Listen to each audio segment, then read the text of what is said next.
রাম মন্দির যাওয়ার আগে অবশ্যই এই 5টি কাজ করুন, তাহলে যাত্রাপথে আর কোনো অসুবিধে হবে না। সহজেই পৌঁছে যেতে পারবেন শ্রী রামচন্দ্রের দরবারে। নিমেষে কোনো ঝামেলা ছাড়াই দর্শন করতে পারবেন শ্রী রামলালাকে। ঝটপট দেখে নিন এই 5টি কাজ কি কি। সামনেই রামলালার উদ্বোধন। অনেকেই বিশেষ এই দিনটির সাক্ষী হতে রামের জন্মভূমির উদ্দেশ্যে পাড়ি দেবেন, কিন্তু রাম দর্শন করতে গিয়ে বহু দর্শনার্থীরাই নানা রকম অসুবিধার সম্মুখীন হতে পারেন, যে কারণে রাম মন্দির দর্শনে বিঘ্ন করতে পারে। আজকের প্রতিবেদনে আপনাদের এমন 5টি কাজ সম্পর্কে জানাবো, যা রাম মন্দির যাওয়ার আগে অবশ্যই করে ফেলুন, তাহলে রামলালার দর্শনে আর কোনো বাধা বিঘ্ন থাকবে না। প্রথম কাজটি হলো টিকিটের দাম যাচাই। এই মুহূর্তে অধিকাংশ রাম ভক্তরা রাম মন্দির যাওয়ার জন্য টিকিট কাটতে ব্যস্ত। কেউ কেউ হয়তো ইতিমধ্যে টিকিট কেটেও ফেলেছেন, আবার অনেকে টিকিট কাটবেন বলে ভাবছেন। যারা এখনো টিকিট কাটেননি, আপনারা অবশ্যই টিকিট কাটার আগে ভালো করে টিকিটের দাম যাচাই করে নেবেন। অনেকেই তাড়াহুড়োর মধ্যে যাচাই বাছাই না করে টিকিট কেটে ফেলতে পারেন। স্বল্প দামের সাধ্যের নাগালে টিকিট পাওয়া গেলেও বেশি দামের টিকিট কেটে অনেকে অত্যাধিক খরচের মতন সমস্যার মুখোমুখি হতে পারেন। এই মুহূর্তে বিভিন্ন পরিবহন সংস্থা রাম মন্দির দর্শনের কথা মাথায় রেখে নানান দামের প্যাকেজ রেখেছেন। প্রথমে সেই প্যাকেজগুলো যাচাই করুন, তারপর আপনার সাধ্যের নাগালে যেটি রয়েছে সেই প্যাকেজটি নির্বাচন করুন। এতে করে সাশ্রয় ও সুবিধা দুটোই পাবেন। 2 নম্বর কাজটি হলো দালালের খপ্পর থেকে বিরত থাকুন।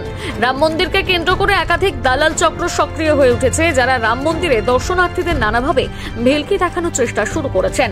বিশেষ করে যারা বয়স্ক দর্শনার্থীরা, তাদেরকে নানাভাবে প্রলোভন দেওয়ার চেষ্টা করছেন। যেহেতু এই মুহূর্তে রাম মন্দির দর্শনের একটা হুজুগ তৈরি হয়েছে, সেটাকে কাজে লাগানোর চেষ্টা করছে এই দালাল চক্রগুলো। এটা বিভিন্ন ধরনের প্রতারণামূলক প্যাকেজের বিজ্ঞাপন দিচ্ছেন, যেখানে তারা দাবি করছেন স্বল্প মূল্যে টিকিট কাটা থেকে শুরু করে রাম মন্দিরের গর্ভগৃহ পর্যন্ত প্রবেশ করিয়ে দেওয়ার সুযোগ তারা পাইয়ে দেবেন। বর্ষিয়ান ও স্বল্প শিক্ষিত দর্শনার্থীরা এই ধরনের প্রতারণামূলক বিজ্ঞাপনগুলোকে বিশ্বাস করে এই সমস্ত ফাঁদে পা দিয়ে থাকেন।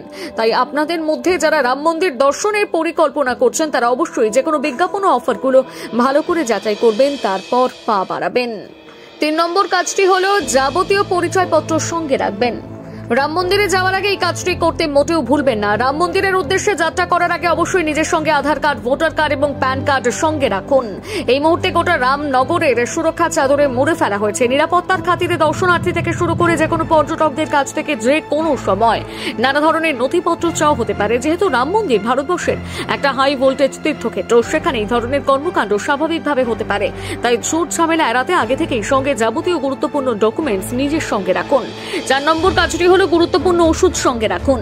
রাম মন্দির দর্শনের উদ্দেশ্যে যাওয়ার আগে অবশ্যই যাবতীয় ঔষধপত্র সঙ্গে রাখুন। যে সমস্ত দর্শনার্থীরা নানা রকমের ক্রনিক অসুখে ভুগছেন, যাদের নিয়মিত ওষুধ খেতে হয়, তারা নিজেদের সঙ্গে সমস্ত গুরুত্বপূর্ণ ওষুধপত্র সঙ্গে রাখবেন।